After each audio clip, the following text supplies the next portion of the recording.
Hello movie lovers, కొత్తగా వచ్చిన వాళ్ళు ప్లీజ్ సబ్స్క్రైబ్ చేయండి. సో ఈరోజు చెప్పబోయేది, మన భారతీయ సినిమాలో ఒక అద్భుతమైన వాతావరణం నెలకొంది. ఇటు నార్త్ ఇండస్ట్రీ బ్లాక్ బస్టర్ చరిత్ర సృష్టిస్తుంది, సౌత్ ఇండస్ట్రీ తన మహాశక్తివంతమైన కథలతో ప్రేక్షకులను అబ్బురపరుస్తుంది. కానీ ఇప్పుడే అసలు మ్యాజిక్ మొదలవుతుంది. సో ఈ రెండు పరిశ్రమలు కలిసి ఒక అద్భుతమైన ప్రాజెక్ట్ తీసుకొస్తున్నాయి. ఇది మహా అవతార్ సిరీస్ గురించిన హైప్. భారతీయ సినిమాను మరో స్థాయికి తీసుకెళ్లే ఈ అద్భుతమైన ప్రాజెక్టులో మొదటి సినిమా పరశురాముడుగా విక్కీ కౌశల్ను పరిచయం చేస్తుంది. ఈ చిత్రం యొక్క పోస్టర్ ఇటీవల విడుదలైంది. సోషల్ మీడియాలో ప్రకంపనలు సంచలనంగా మారింది. అభిమానులు ఇప్పటికే ఈ సినిమా బాక్సాఫీస్ రికార్డులను తాకుతుందని అందరూ అంటున్నారు. అయితే ఇది మాత్రమే కాదు, ఈ సినిమాను నిర్మించేది కేజీఎఫ్ మరియు కేజీఎఫ్ 2 సలార్. ఇప్పుడు ఎన్టీఆర్ సినిమాని హంబోలే నిర్మాణ సంస్థ ఈ సినిమాను తెరకెక్కిస్తుంది. సో ఈ నిర్మాణ సంస్థలో ఉన్న కాంతారా సీక్వెల్పై కూడా చాలా ప్రేక్షకులు సంచలనంగా మారింది. సో చాలా హైప్తో కూడిన సినిమాలు ఇవన్నీ. సో కాంతారా క్రియేటర్ రిషబ్ శెట్టి ఈసారి మరింత శక్తివంతమైన కథతో మళ్ళీ మన ముందుకు రాబోతున్నాడు.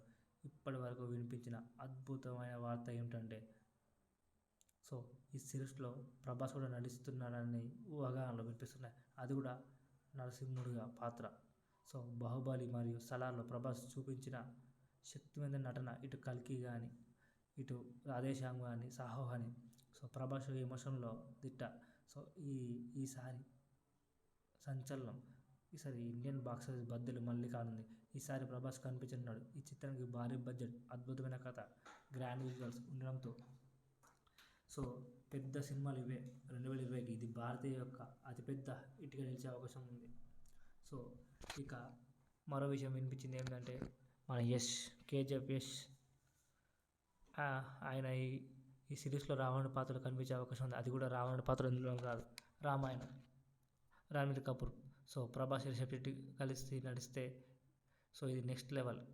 సో మహా అవతార్ సిరీస్ ఒకటి మాత్రమే కాదు, ఇది భక్తి, ఆధ్యాత్మిక, గొప్ప కథల సాహిత్యానికి తెరలేపుతుంది.